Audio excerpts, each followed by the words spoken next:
Om Namo Bhagavate Vasudevaya.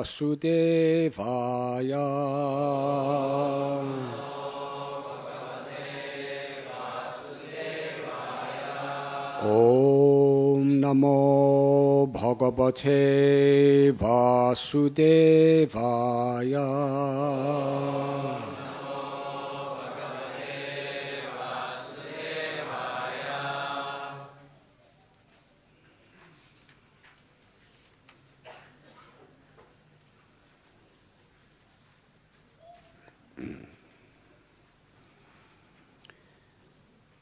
Evam kut minam hatva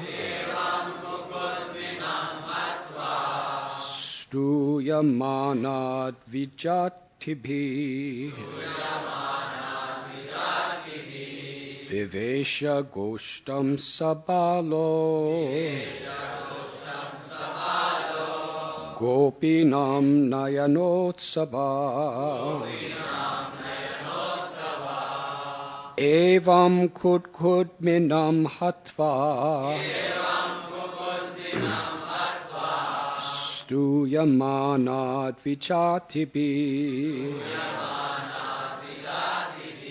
vivesha gostam sabalo gopinam nayanotsava. Evam kut minam hatva stuyamanad vijatibi vivesha gostam sabalo gopinam nayanotsava.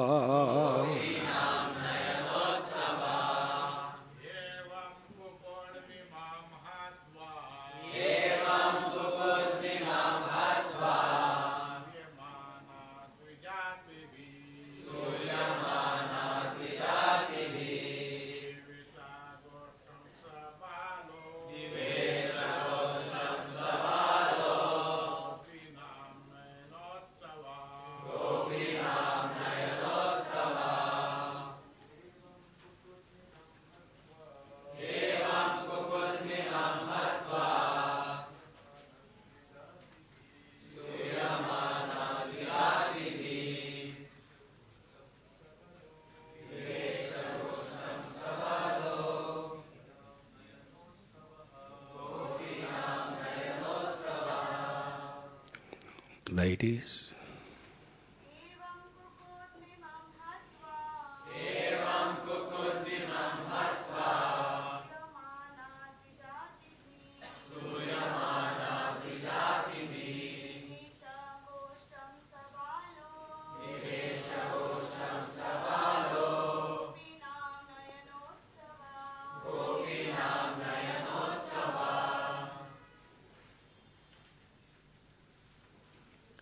evam, thus, kukudminam,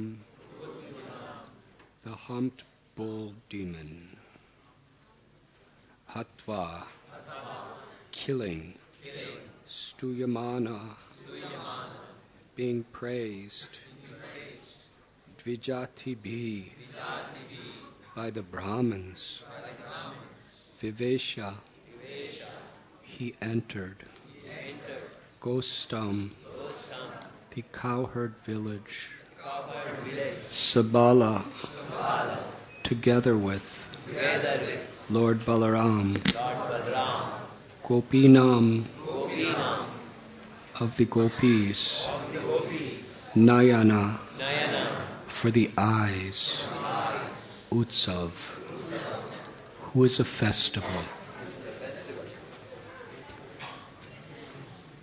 Having thus killed the bull demon Arishta, he who is a festival for the gopis' eyes entered the cowherd village with Balaram.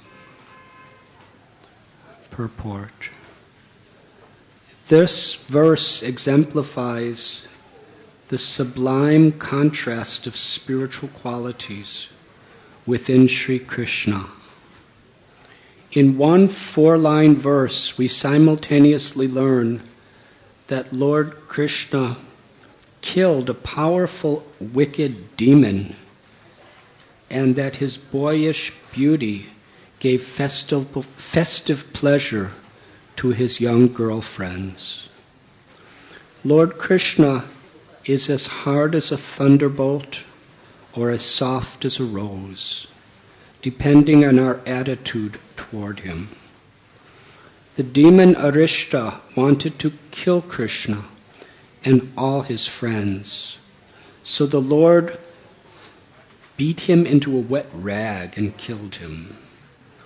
The gopis, however, loved Krishna, and thus the Lord boyishly reciprocated their conjugal feelings.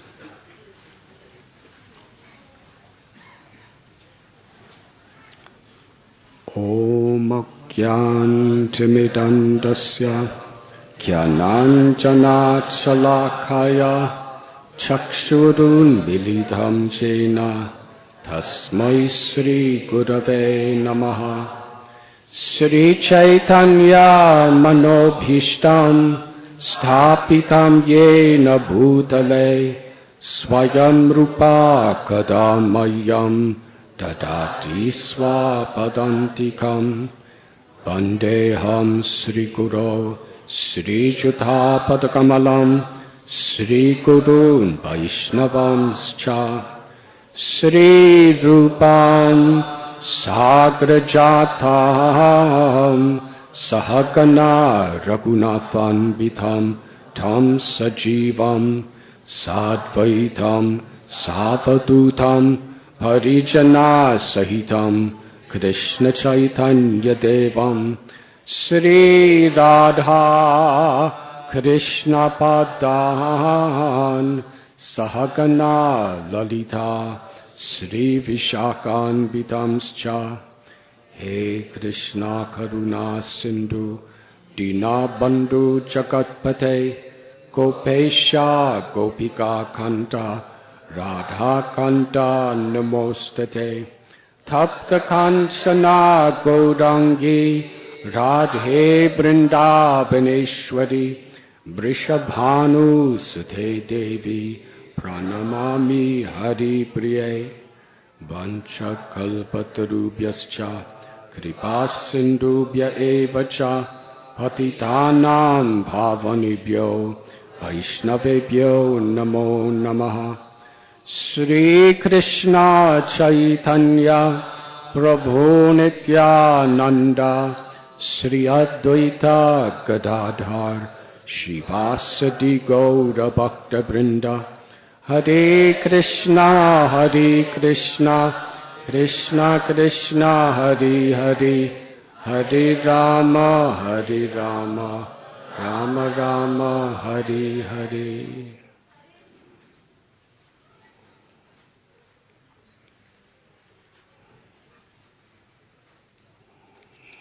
Today we are reading from Srimad Bhagavatam, Canto 10, Chapter 36, text number 15. Every morning we have these classes from the Srimad Bhagavatam, where we begin with the first verse of the first canto, and every day go to the next verse.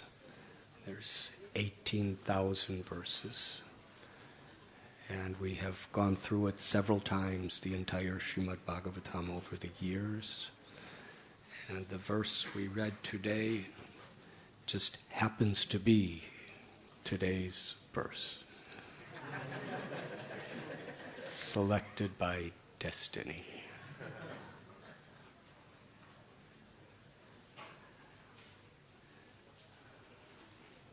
Within Param Satyam, or the highest truth, all apparent contradictions are resolved. So we're reading about some apparent contradictions today.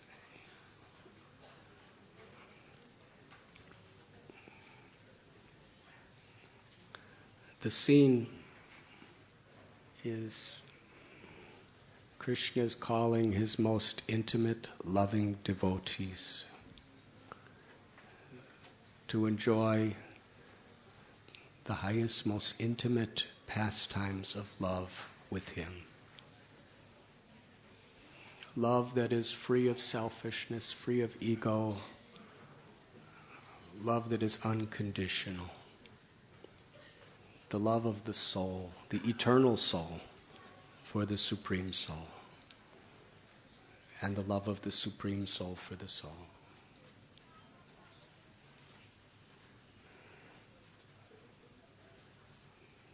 Krishna's Rasa Lila is described in Srimad Bhagavatam and many other great scriptures. Sometimes he performs his Rasa Lila on the banks of the Yamuna near Bamsivat in Vrindavan. Sometimes at the Rasastali Chandra Sarovar area of Govardhan. So here Krishna is calling gopis to perform this beautiful pastime of love. And in a similar way, the Lord is calling all of us, every living being, into these pastimes of loving reciprocation. Krishna tells in Gita that he is not partial to anyone, that the absolute truth is equal to all, but reciprocates according to how we approach. In today's purport, it describes Lord Krishna is as hard as a thunderbolt or as soft as a rose flower, depending on our attitude toward him.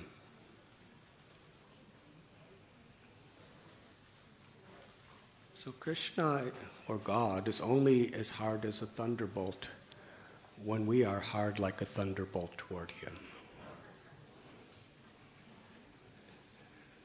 Toward him means toward his children as well. Every living being is a child of God.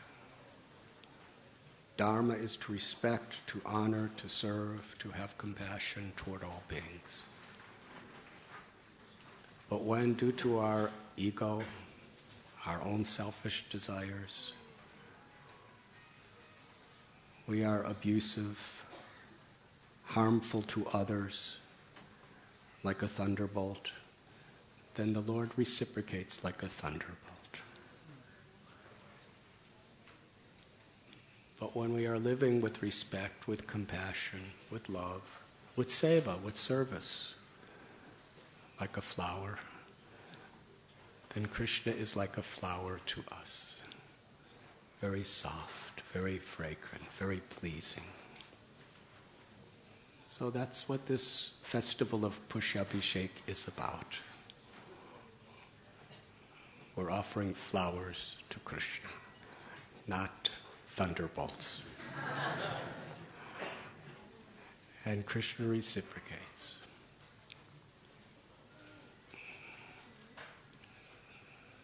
Could everyone hear?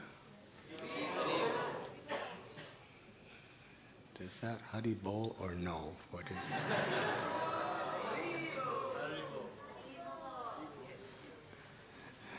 Okay, thank you.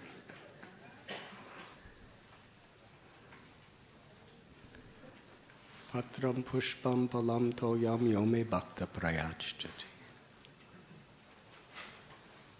When we offer even a fruit, a flower, a leaf, or water with love, then God accepts it with love. So the idea of all of you together, we'll describe this tonight. today I'm supposed to speak on this verse, is individually and collectively we are taking these flower petals to make it an offering of our desire to love, to serve. The character of a flower, when we develop that character ourselves, then Krishna reciprocates according. So the gopis, they are the ultimate flowers in the sense that they have the highest, deepest love. And Krishna's calling upon them. And in a similar way, we all have that potential within us. And Krishna's calling all of us. But while he's calling us, there are obstacles that try to stand between us. They are called anarthas, unwanted things that are primarily within ourselves. There are many unwanted situations apparently outside of ourselves. But those unwanted situations that are external actually become wanted and favorable if we adjust within ourselves our consciousness. So the only real obstacle is our egos, our false egos, our selfish tendencies, which give rise to anger, envy, greed, selfish passion, illusion. These are anarthas. They're standing between us and the call of God into his loving service. So as Krishna is calling gopis, Aristasura enters the scene. Now, according to this beautiful scripture, Srimad Bhagavatam, who is Aristasura? He's a person who has such intense desire to control, such intense desire to exploit, such intense egoism, that in order to achieve what he wants, he has worked so hard, for so long. And as was done in times of the past, especially previous ages, he had attained incredible supernatural powers. Now, supernatural power is like anything, like popularity, like wealth, like skills, like intelligence. Could he either be used in seva, in selfless service, or could be used to exploit with ahankar or ego. Everything has that potential to be either used in maya or illusion, or in yoga maya or truth. Whatever abilities we have, even in making flower petals, can be utilized either to exploit or to serve with love, or anything in between. So this personality, Arista, by his powers, he could transform his body into a bull. He's not just a regular old bull or young bull. He's a mystic with very, very cruel intentions that just to deceive the world appeared in this form. And why is it so deceiving? Because according to the Vedic literatures, the bull is the symbol of Dharma. This is throughout the Puranas, Mahabharata, Vedas, Upanishads. The bull is considered symbolic of Dharma and has 4 legs, which are the qualities of Dharma. Dharma means religion. Dharma means true spirituality. Dharma means one's highest occupation. And Dharma stands on these 4 legs. Cleanliness of the body and mind, truthfulness, speaking the truth, living by the truth, austerity, which means being willing to give up selfish things for a higher principle, and being willing to accept things even if they are very difficult for a higher purpose, and mercy, compassion, respect toward all living beings. These are the basic principles of Dharma. Without mercy toward others, without the character of being willing to put aside our own selfish, egoistic ways for a higher purpose, without cleanliness of body, mind, and words, and truthfulness, then so-called Dharma doesn't have any substance. It has no legs to stand on.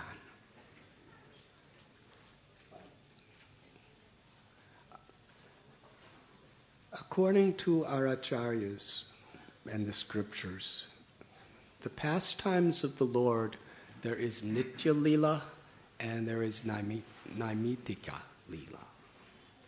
One is his eternal pastimes, the pastimes of reciprocation of ecstatic love between Krishna and the devotees, between God and the devotees.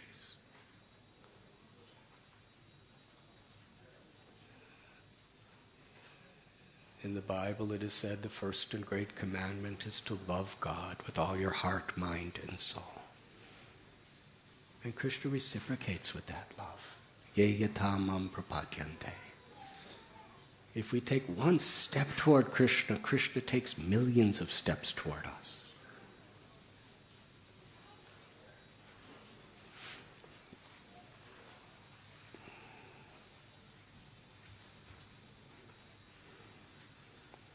So that is Dharma, to serve with love.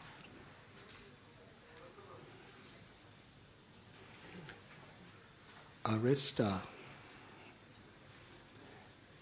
he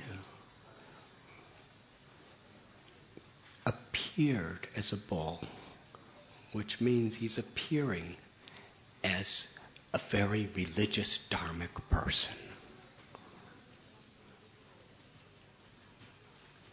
According to the scriptures and according to Bhaktivinoda Thakur, Aristasura represents one of the great obstacles to pure love of God.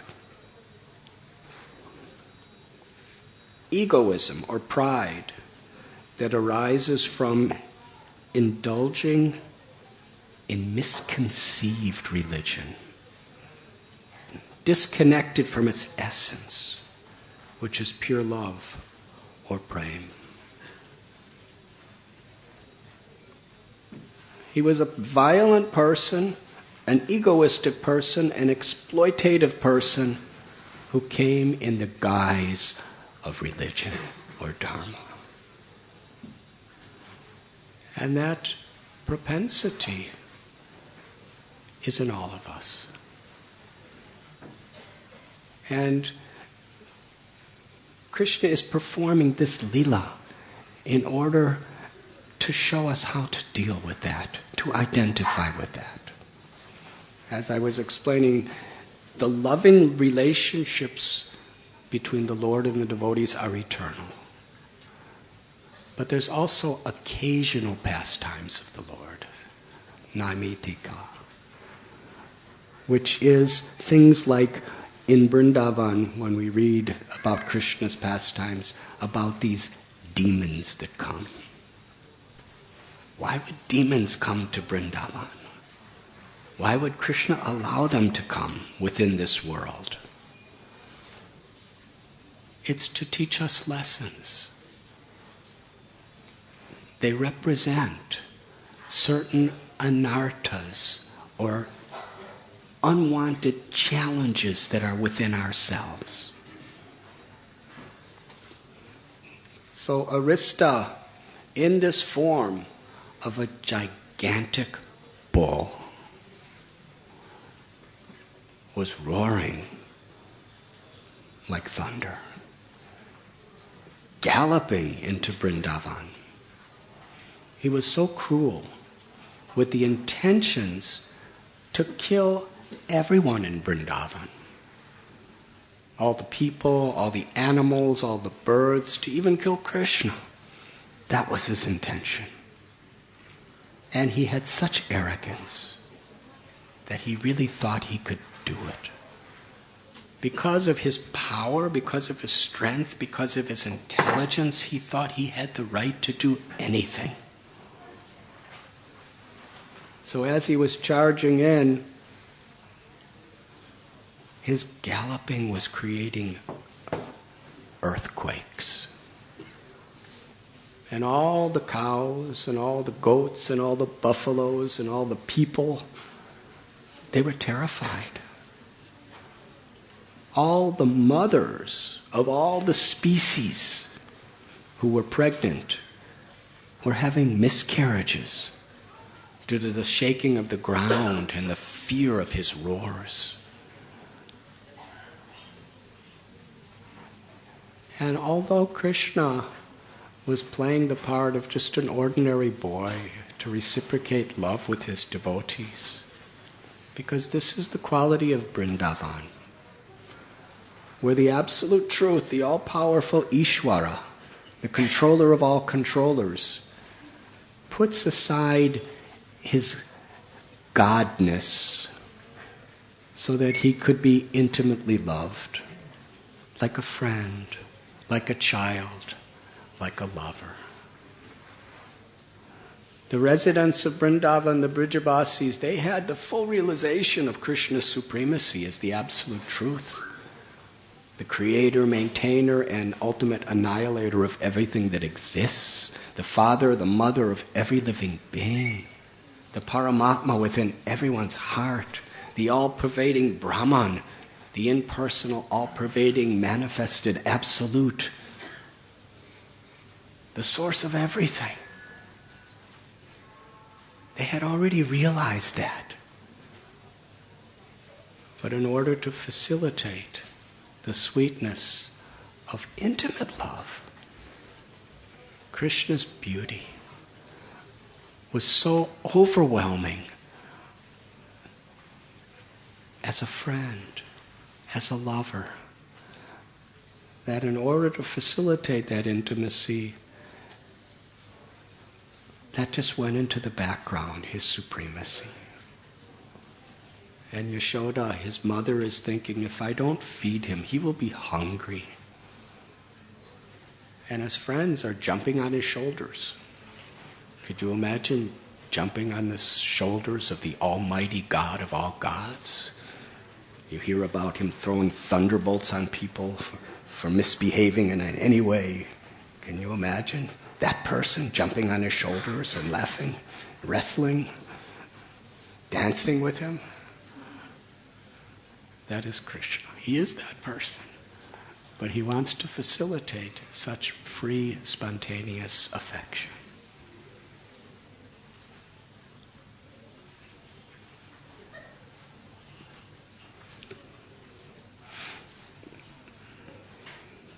Arista,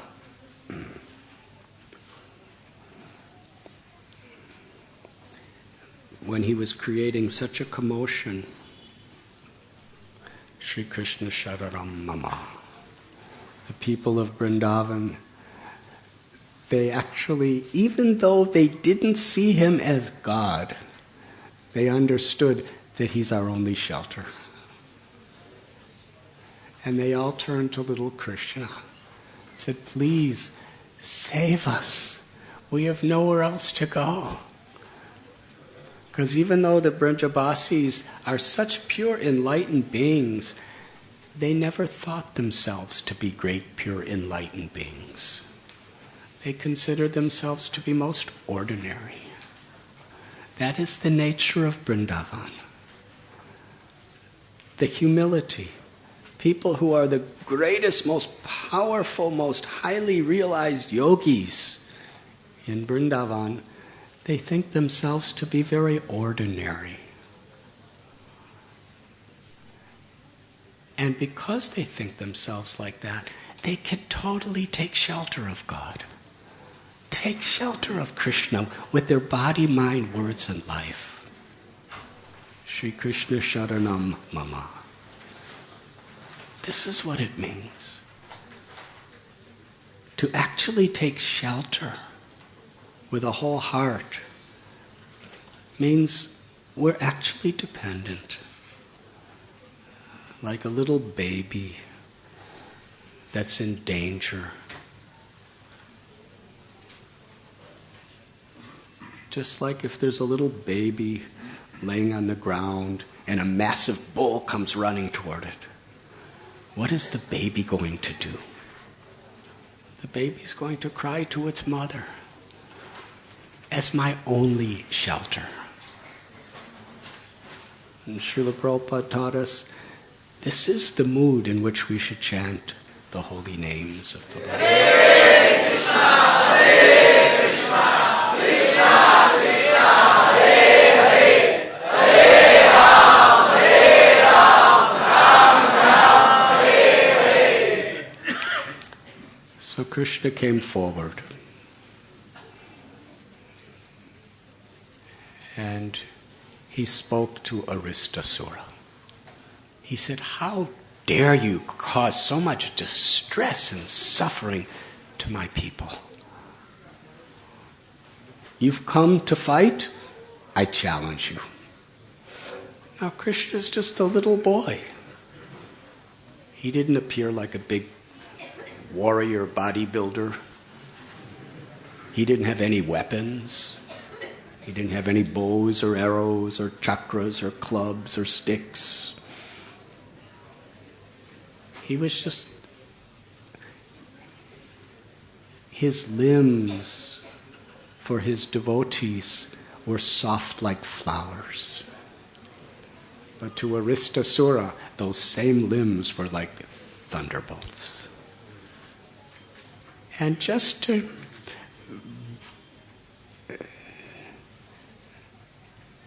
agitate Arista, Krishna did not go into a fighting position.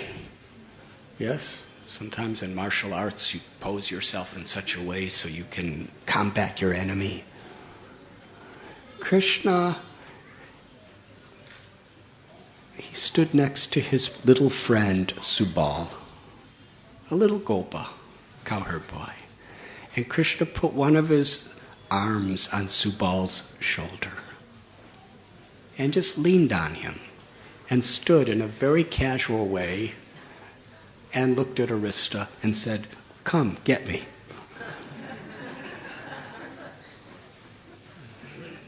This infuriated Aristasura. It wasn't even acknowledging his power. Lifetimes of performing tapasya austerities to get the powers that he had to transform his body into this unbelievable form of a gigantic bull like a mountain, who had billions of times more power than any living being of the world today. It took so much effort, lifetimes of studying, of tapasya, of various technologies to get this power. And he's demonstrating it by creating earthquakes, by wreaking total fear in everyone. And Krishna doesn't even pick up a weapon. He leans on his friend and smiles and says, okay, come. So this made him more angry. And he put his horns down Huge horns.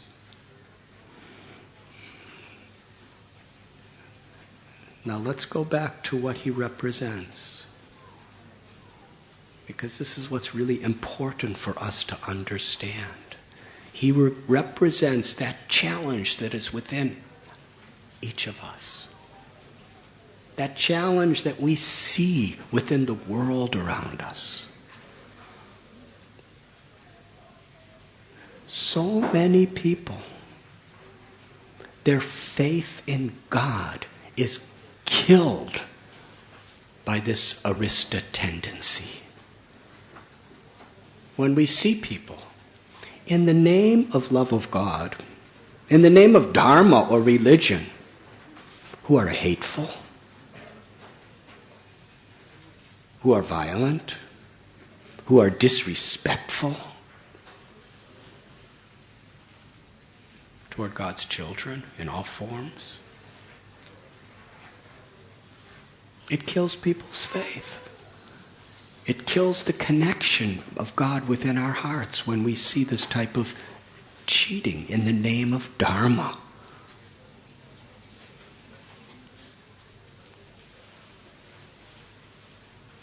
So as Arista was coming toward Krishna, he put his horns facing Krishna and was breathing very, very heavy. His eyes were flaming red with rage. And Krishna just waited, smiled. And when Arista came right up to him, Krishna grabbed him by the horns and flipped him over and threw him, effortlessly, with his little soft hands. About 18 meters away he flew. And he landed upside down. This made him even more angry. How dare you do this to me? And everybody's watching. This was a match. Everyone was very much observing. So then he attacked with even more force. And Krishna again flipped him over, and with his feet, which are so soft.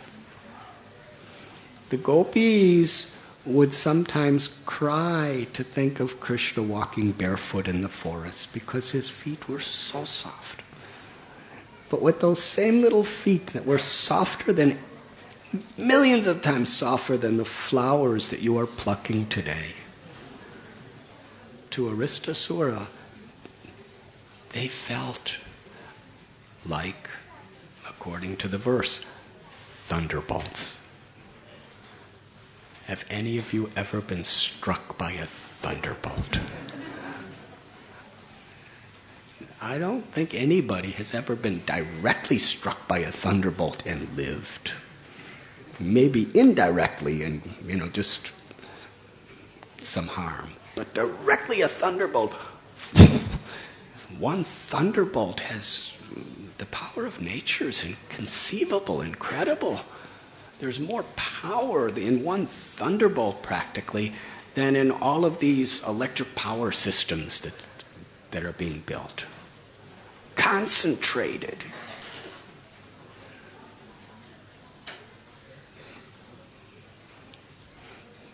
And ultimately, Krishna, by his doing that, actually gave Aristasura mukti, or a liberation.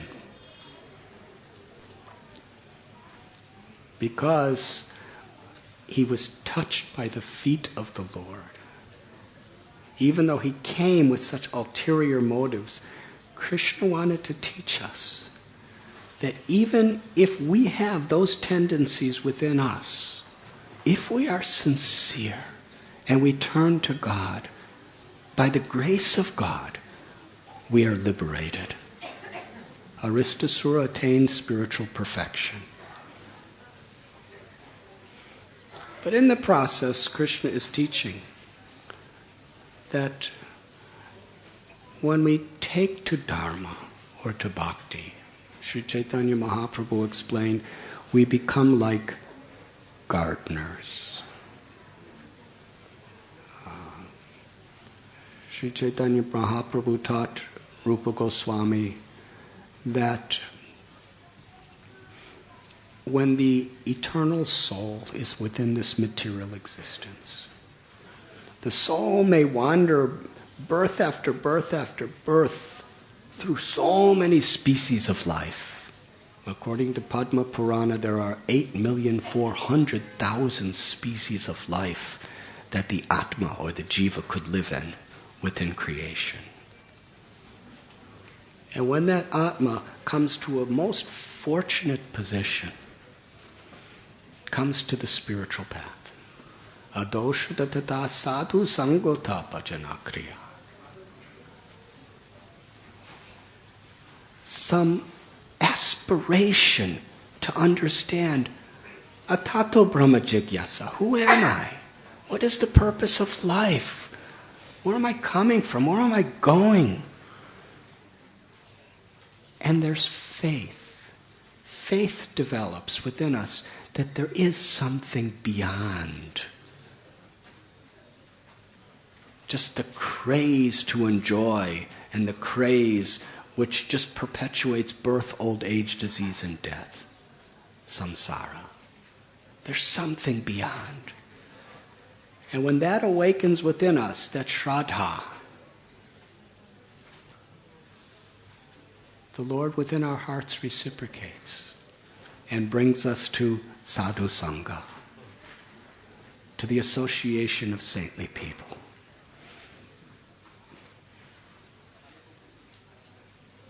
It's the most valuable gift in all of creation, satsang. Mahatsevam dwaram ahurvamuktes tamo dwaram yoshita sangi sangam. Because the association, the company of people who are genuinely on a spiritual path, saintly people, it opens the doors to the highest liberation. We actually begin to understand who I am. What is my purpose? Who is God? What is my relationship? And in that association, we meet our gurus, our initiating gurus, diksha gurus, our shiksha gurus, our instructing gurus. And then bhajana kriya. We're given a spiritual path to follow. And when we follow this spiritual path, it awakens the seed of prema, the seed of love that is dormant within our hearts. But in the association of the Lord's devotees, that seed awakens. It begins to sprout.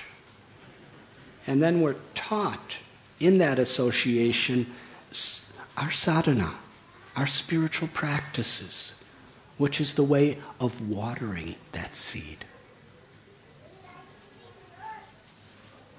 On the path of bhakti, the primary ways of watering this seed of prema or love is hearing these highest truths, hearing the values of character of the great saints that we could actually follow in the footsteps of.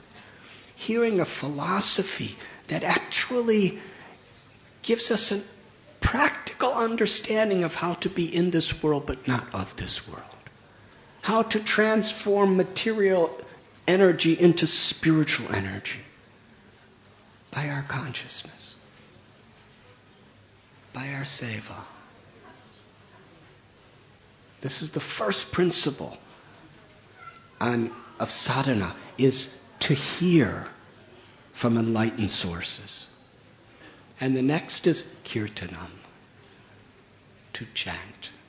And there's different ways of chanting. One is to repeat what we hear, speaking the truth. And especially in this age of Kali, this time of quarrel and hypocrisy that we live in the world today, most powerful means Harinam, Harinam, Harinam, Eva Kevalam is chanting God's names this chanting of these divine mantras, these transcendental sound vibrations, the absolute truth, Ajit, the unconquerable, inconceivable Lord of all existence, has made himself so accommodating that he comes within the sound of the mantras, the sound of the name. And Om apavitra pavitro va sarvavastam gatopi va. Because the Lord is all pure. When we chant his name, we become purified. And smaranam, remembering the Lord. There are 9 processes of devotional service. Especially this hearing, chanting, remembering, and doing seva, service. Satsang. This is how we water that seed of prema within us. And as we're watering it, anartha nivritti. Anartha nivritti means gradually all these unwanted qualities, desires, misconceptions of ego within us are purified.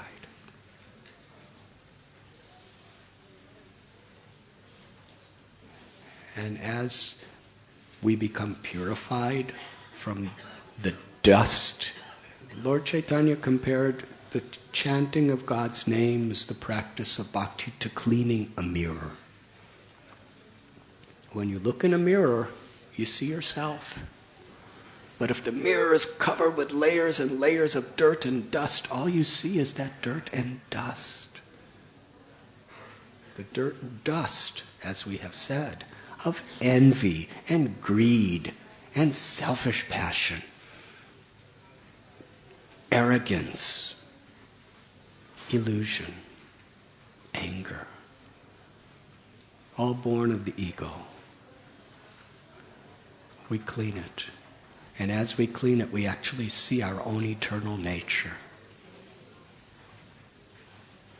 True Dharma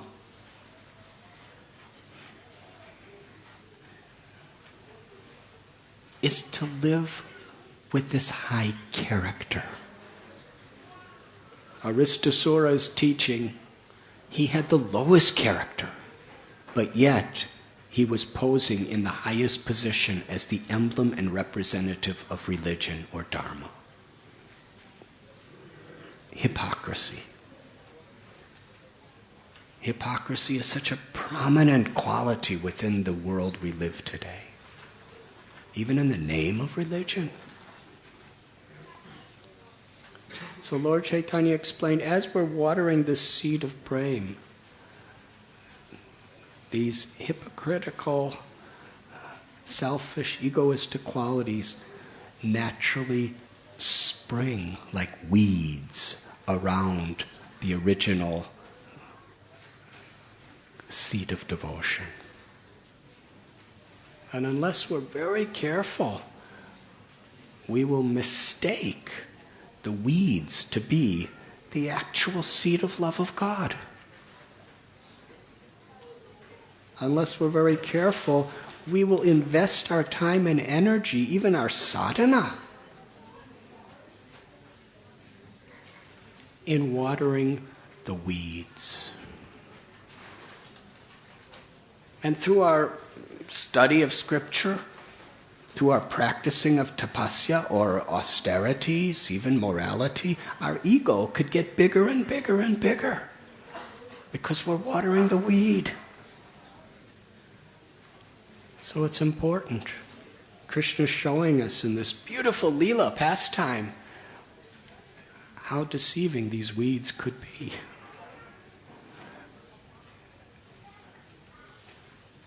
And how we really have to take shelter of God's grace, because ourselves, we don't have the power to overcome the aristas, these gigantic bulls of our egoism, our hypocritical tendencies, or those of others. Like the Brijavasis, we take shelter of the Lord. and understand what our true aim really is. And when through this anartha nivriti of removing anarthas like this, gradually that seed of love becomes nishta, very deep realized faith in that higher power beyond ourselves. And when we continue to water through our sadhana, through our satsang, through our good character and our seva, when we continue, then that nishta grows into ruchi. Param drishtva nivartate, where we actually begin to taste the eternal nature of the soul. We begin to taste the sweetness of this higher reality beyond the ego and beyond the mind and senses. And then that ruchi develops into ashakti.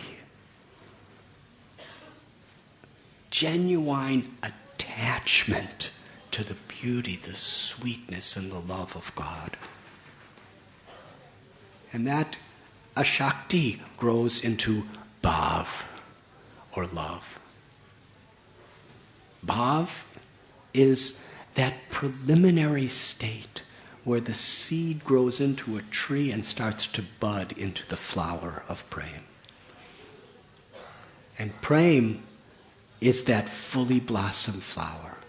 When bhav becomes fully developed, fully manifested into our eternal highest nature of ecstatic love, that is prem. Unconditional, unmotivated love for God, for Krishna. This is the basic system of how bhakti works.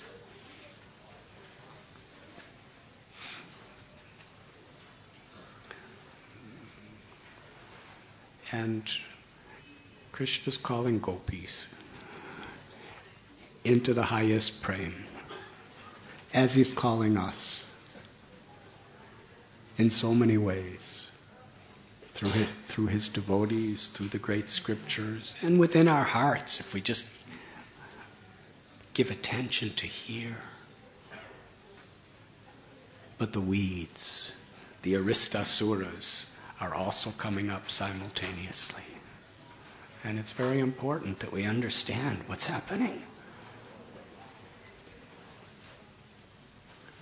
We shouldn't... Krishna performs these pastimes in such a beautiful way, and when we understand them through the disciplic line of people who have actually learned the purpose of understanding these stories, then it can free us from confusion, from bewilderment. And vyabhashayatmaka buddhir eke hakudunandana, to help us to really focus on the goal. Saragrahi, focus on the essence.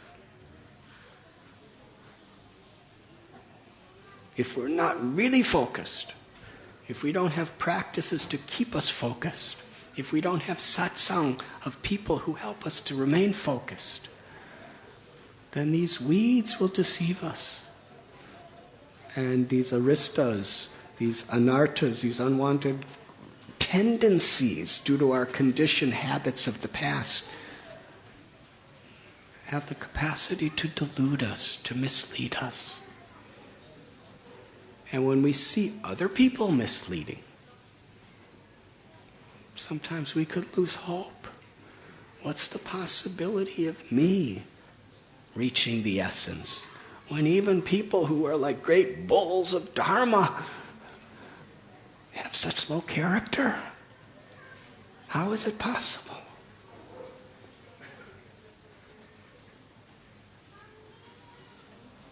But this beautiful pastime is showing what our potential is, despite our bad habits, despite other people's bad habits. The highest liberation is within us, waiting for us, if we seek the essence and remain focused on that essence. Savai pungsam poro dharmo yato bhaktiradhokshaja yahoitaki aprati hata yagatma suprasidati. The Srimad Bhagavatam in the first canto tells the supreme Dharma is that which awakens unconditional, unmotivated, uninterrupted love for the one supreme truth.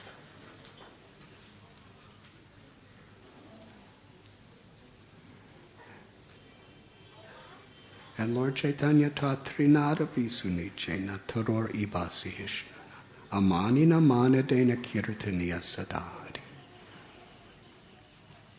Humility, forgiveness, tolerance, respect for others without demanding respect for oneself. These are the qualities that should be cultivated on the path of Dharma. Then only can we chant the holy names of the Lord with great feeling and experience God's love within our life.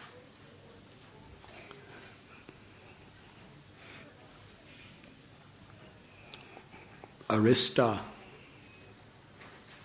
was posing as the emblem of Dharma,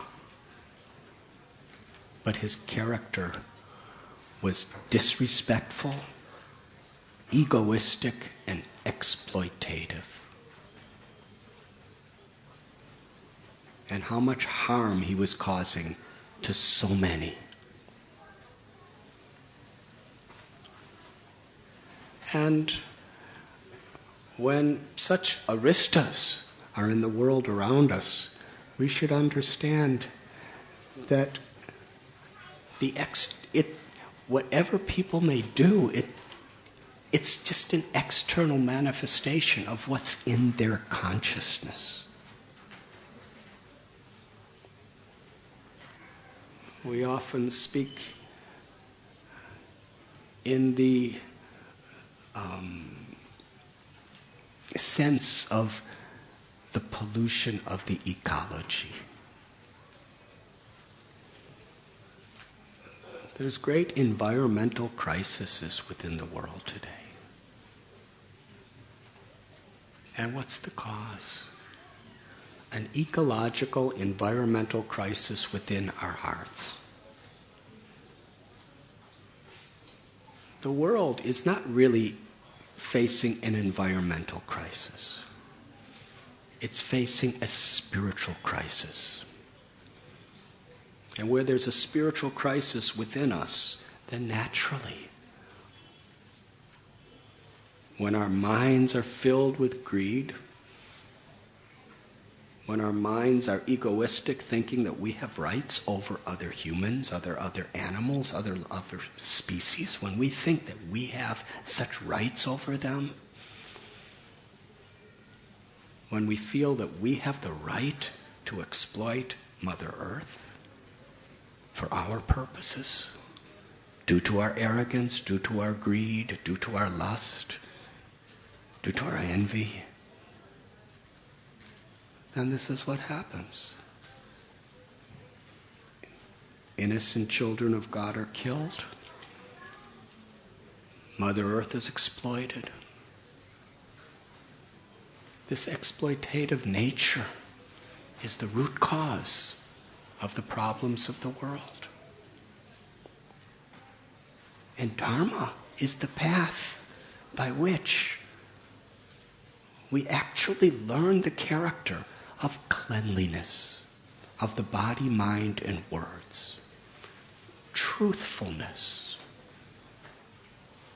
Truthfulness means no deception, no duplicity in our actions, our words, or our thoughts.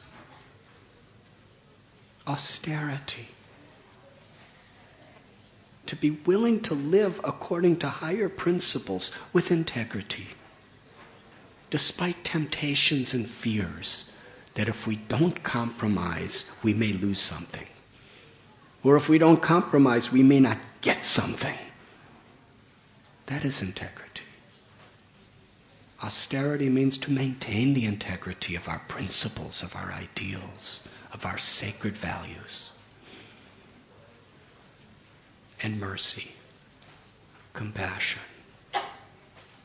with one's body, one's mind, and one's words, to actually honor and respect the sacredness of life. Aham bija pratapita, because every living being is a child of God. Every tree, every insect, every animal, every fish, every human, of every variety, and everyone else who's a living being. We cannot honor God without honoring God's children.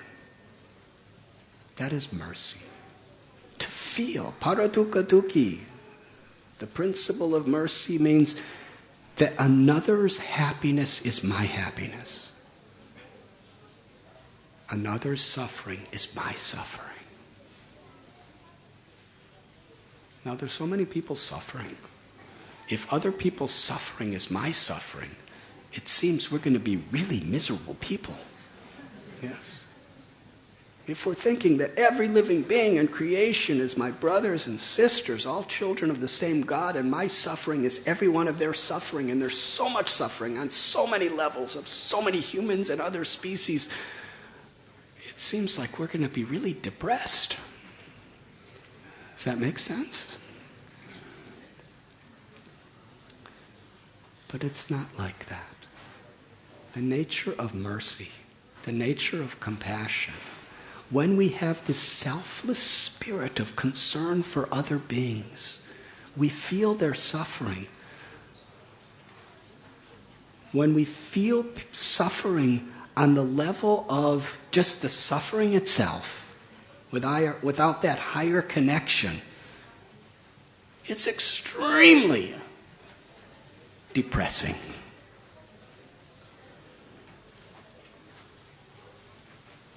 But when we have that higher connection, when we actually connect to Krishna's love, to Krishna's grace, then that compassion of feeling other sufferings is actually a type of ecstasy, ananda, because it's an expression of our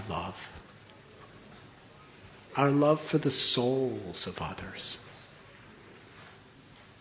And that compassion, according to Thakur Bhaktivinoda, who has given us this beautiful conception of what these asuras, or these demons of Vrindavan, represent, and what we should learn from these lessons, he wrote a beautiful prayer that Sarva Dharma Sar, Nama Ruchi Jivadaya.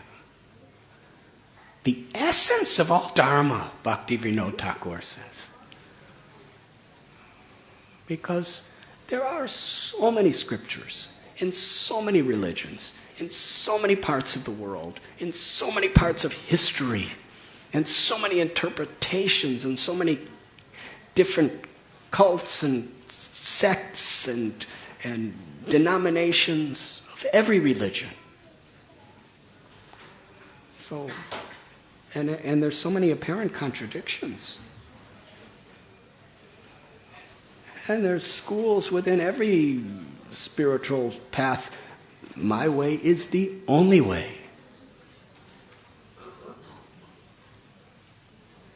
When I was young, I was trying to figure it all out. And I realized I can't figure it out. Because there were people who knew so much more than me. I was meeting Christians who said, the way, the truth, of the light. If you're not following this path, you're condemned to hell. And every school was saying that theirs was the only way. Even other Christians were going to hell if you don't follow my way. Not everyone's like that, but there was people telling me like this. And when I was in the Middle East, people were saying, Muhammad's the seal of all prophets. Quran is the final revelation. All other scriptures only had their relevance up until our scripture. And if you're not following this path, you have no right to live in this world. People were telling me this. Only way. Jewish faith. I was born in. There were people of the Jewish faith telling me, if you're not a Jew, you're not a chosen person. So you really can't go to God because you're not chosen. Doesn't matter what else. And I was meeting Buddhists who were saying the same thing. All this conception of God and religion is all hocus pocus. You just follow the path of Buddha. Otherwise, you're just in illusion, samsara, birth after birth. And I was meeting Hindus.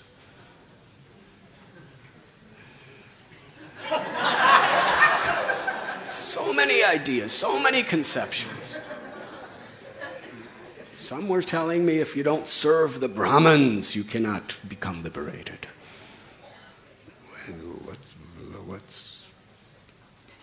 What kind of Brahmins they were? I don't know. If you don't follow my guru, you cannot attain Goloka. Yes? You cannot. Some are saying bhakti is just superstition. What is this about a God with a form? And some are saying that, God, unless you follow this path, then everything is condemned. So many conceptions. So little me, I'm just traveling around trying to understand, where am I going? But Bhakti Vinod Thakur gives this beautiful song. Nama Ruchi Jivadaya Sarva Dharma Sar. Very sweet, very beautiful, very simple. Would you like to hear the translation? It solves so many confusions and problems. Sarva Dharma Sar means the essence of all dharma, the essence of all one's occupation, the essence of the purpose of life, the essence of all religions and spiritual paths is Namaruchi and Jivadaya. Jivadaya is a type of character. Jiva means all living beings. Daya means compassion, kindness, love. The essence of religion is to have respect and compassion to all beings. Not in a sectarian way. Because our tendencies due to our habits is our ego gets us trapped in nationalism or racism or communalism or speciesism. I never heard the word, but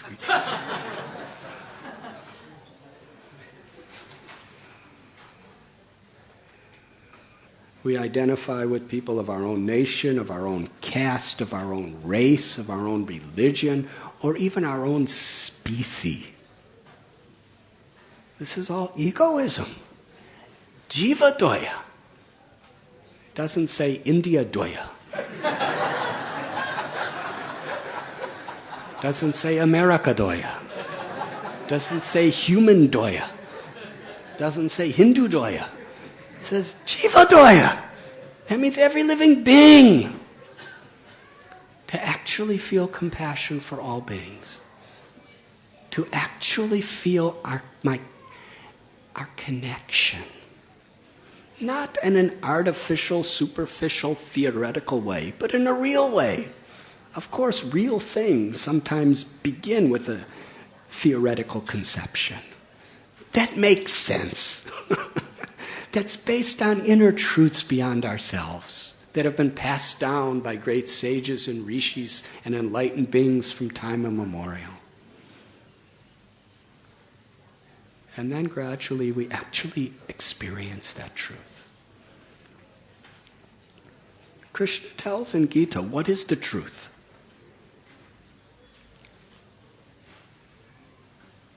Krishna says, when you have thus learned the truth, you will understand that I am in every living being, and every living being is mine.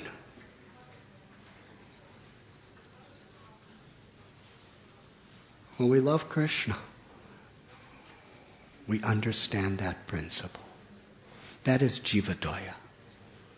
That's the essence of religion. It's not just a matter of what we call ourselves. It's not just a matter of, how many times we bow down to the deity or to a holy place. All these things are meant to bring us to realize this Jivadaya, this compassion within ourselves. And Bhaktivinoda Thakur, according to the path of bhakti, is saying, Nama Ruchi. That we develop that Jivadaya by Ruchi, by actually developing the higher taste, the higher experience of love, which is especially accessible to everyone and anyone through the chanting of God's holy names.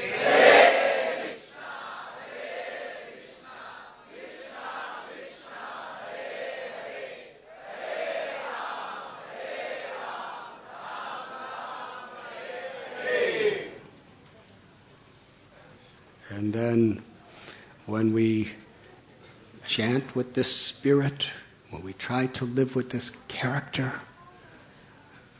we call upon Krishna to come and liberate this arista that's within ourselves, within the world. And this flower festival we will be celebrating tonight. Just before, I'll briefly speak something about the flower festival.